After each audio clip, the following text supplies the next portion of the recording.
Welcome to Tuesday, November 4th, 2025, your Day Weather Podcast brought to you by the Advocates Injury Attorneys. If you've been injured in an accident, don't face it alone.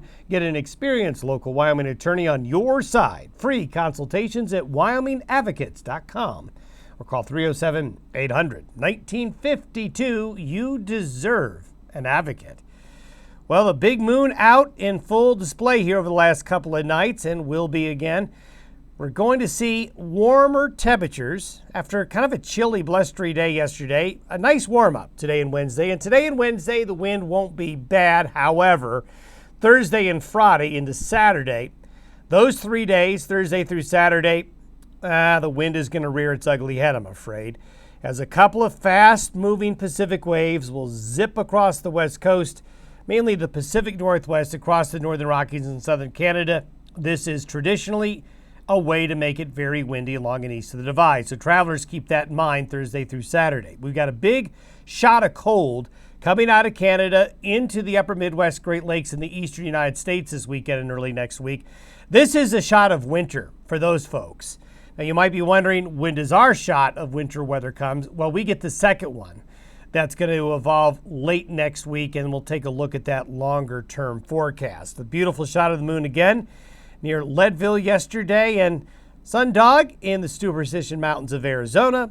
Beautiful skyscapes with sunrises and sunsets over the last couple of days from Casper.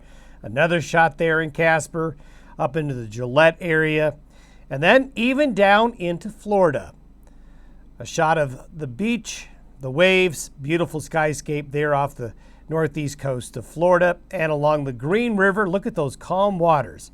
Along the Green River, in the Green River Basin area. Beautiful shot there from Dave Bell. Another beautiful shot there from Wes. What do we have in terms of a larger photo high up in space? Shows another swirl of clouds there off the coast of British Columbia. This looks rather menacing, and it will be for British Columbia and Washington and Oregon. But when you have the jet stream pattern flowing along in a straight line and not taking a dip, these systems will come along and get chewed up by the coastal mountain ranges, especially the Cascades, and you just kind of get the leftovers as they come east. But it's going to be pretty busy in this part of the country right here with these waves coming through with wind and colder temperatures and precipitation. So when we start the forecast period, this is for tomorrow. We have this broad area of high pressure, so pretty nice weather today and tomorrow in many areas. But here comes that first wave coming into Washington and Oregon. This will be tomorrow. This is Thursday. Notice the wave weakens quite a bit as we kind of have a little bit of a split flow here. So this low does weaken as it comes underneath the ridge. But it will push through some moisture. It'll whip up the wind and bring some cooler temperatures. That wave Thursday is followed by this wave overnight Friday into Saturday. This will drag a front through. Winds aloft will come in from the northwest. This little guy right here is what initiates the cold coming out of Hudson Bay and into the Great Lakes as we get into Sunday, Monday, and Tuesday. You can see high pressure building in behind it. But this wave and the one before it will cause the weather to be a bit unsettled. So if we step through the days where we think the winds are going to be the biggest nuisance, we don't have too much wind today and tomorrow. There'll be some. But you can see winds are going to get going from Montana to Wyoming to Colorado to northern New Mexico on Thursday. They still keep going and are quite strong Friday. And then a little bit further out into the plains, that wave coming down out of Canada will whip the wind up across Nebraska and the Dakotas and still keep it windy in some areas east of the divide. So we've got a 3-day period of wind. And with that 3-day period of wind will be some colder temperatures as well. And yes, there's going to be some moisture.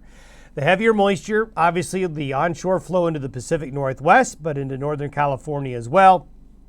Up into Canada here, we're going to get some colder air being overrun by Pacific moisture. So there's going to be some snow into this area here. And there's going to be a pretty good shot of snow in Wyoming's western mountain ranges with both waves. This is cumulative, this graphic. This includes Thursday's wave. This includes Friday night, Saturday's wave. Also, we will get some snow in the mountains of northern Colorado and southern Wyoming and some showers out here on the plains as well. And this is what the snowfall forecast looks like through Saturday. So you can see up in the prairie provinces of Canada, North Dakota going to get into some snow, and we'll take a look further east here in a moment. And as we get into Sunday, we have an amplification of high pressure along the west coast and along and west of the divide. So what this will do is build back in high pressure across the west, but this high pressure ridge will cause this trough to form and sink south. And counterclockwise circulation around this low in Hudson Bay is going to direct much colder air into the system, into the eastern half of the country. And they're going to get a shot of wintry weather this weekend. And these are the temperature anomalies by around noon Mountain Time on Sunday. So you can see the cold plunging in behind that system into the eastern and central United States. The far western edge of that cold air basically just reaches the Front Range. But you can see where the high pressure is, the temperature anomalies are reversed. It's warming up. And this is by noon on Monday. So look at the cold sinking all the way down into Florida, all the way to the Gulf Coast. But the Rockies will be warm relative to average, much colder on the eastern side of the country. So when it's cold in the east, it's going to be warmer in the west. So this is going to likely gather a few headlines. And look at the snow. Yeah, a lot of this is going to be lake effect snow. Lake effect snow here along Lake Superior. Lake effect snow coming off of Lake Michigan. There's your classic snow bands that are going to be forming along Lake Erie, maybe up into the Buffalo area as well, and into Ontario. Look at the snow all the way down here. In fact, there's even a hint of a snowflake in the northern mountains of Georgia with this system early next week. So this is the real deal. Look at the snow up here in eastern Canada.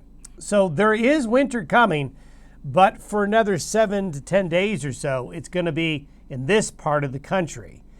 When is it coming to the western part of the country? Well, this is by Thursday of next week, so we're still underneath the high. This system will kind of go through its life cycle, but then we start seeing this high pressure wanting to build here. We've got another low pressure system coming off the Pacific coast. So it's going to be after this period.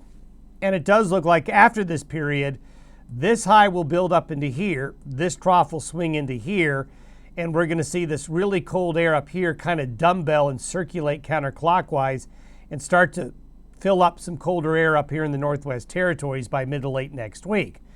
And if you step through the temperature anomalies across the U.S., this comes from the European model that forecasts 4 weeks at a time. So you got to take it with a grain of salt. But this is just a good way to see what the overall general trend is going to be in terms of the big picture. So if we look at the time period of this upcoming Friday, the 7th, through the following Friday. So basically this is a week from late this week to late next week. The overall 7-day period is for the colder weather to be here, the warmer weather long and east of the divide, a very, very mild November pattern. Now, this does include the colder weather Friday through Sunday, but it does also show the warmer temperatures Monday through Thursday of next week. Once we get past this, though, after this 14th, if you take a look at the next 1 week period, okay, you can see obviously something's happening in the west. You can see that there's a bit of a phase change going on. And so that period of the 17th through the 24th, it's a lot colder. And this is the European model that can't see the cold really well. It just has a hard time seeing it. But it's seeing it with the white and blue, and this is the 17th through the 24th. Let's go to the last week in November, and it's still there and expanding further eastward. And notice the color change over all of the lower 48 is getting colder. Then if we go another week further in to the first full week of December, or let's say this goes into that first day of December, then if we look at the 30-day period, now what we're going to do with this next graphic is look at the 30-day period from November 19th to December 19th, and you can see the 30-day period from the 19th of November through December, more often than not, is colder. So we still see that signal of cold. Of course, seeing is believing, and for another good week or so, we're going to see on the whole above average temperatures, but we're still seeing cold after that, and there's no reason to think that this won't be wrong, but you never know. We'll just keep an eye on it. There is support in the stratosphere as well. If you look at the stratospheric temperature forecast, between now, the 4th of November, what we see is, you see the stratospheric warming right here? This is going to support the shot of colder air coming into the Great Lakes in the east. But if we fast forward and go a couple of weeks further out, you're going to notice that the stratospheric warming expands and covers a larger part of the higher latitudes. There it is. And what we see, this stratospheric warming right here is going to be displacing colder air from the higher latitudes to the northern latitudes. And this is right around that 19th. So that's that period that I showed you, that 30-day period. We're seeing support in the lower levels and the upper levels for that change. In the meantime, though, any real widespread wintry weather will be in the upper Midwest, the Great Lakes, and the eastern U.S. Have yourself a good Tuesday. We'll see you tomorrow.